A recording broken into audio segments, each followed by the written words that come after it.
الشعب السوري العظيم، السلام عليكم ورحمة الله وبركاته. أتوجه إليكم اليوم من على سفح جبل قاسيون بالتهنئة والشكر لرفع العقوبات عن سوريا. فاليوم بيكون أول يوم سوريا بدون عقوبات بفضل الله عز وجل، ثم بجهودكم وصبركم ل14 سنة.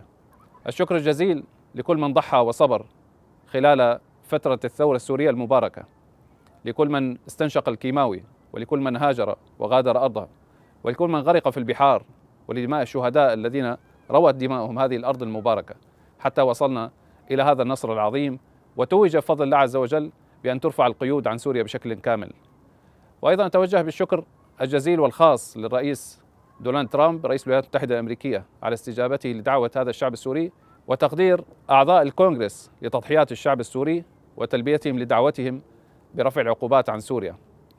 والشكر موصول للرئيس رجب طيب أردوغان والأمير محمد بن سلمان والأمير تميم بن حمد آل ثاني.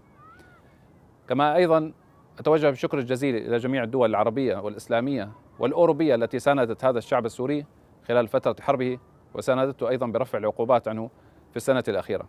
الشعب السوري العظيم، اليوم يومكم صار. ذهب زمان الوجع وبدأ زمان البناء بإذن الله. يدا بيد نبني هذا الوطن حتى نصل به إلى أعلى المراتب بإذن الله تعالى. والسلام عليكم ورحمة الله وبركاته.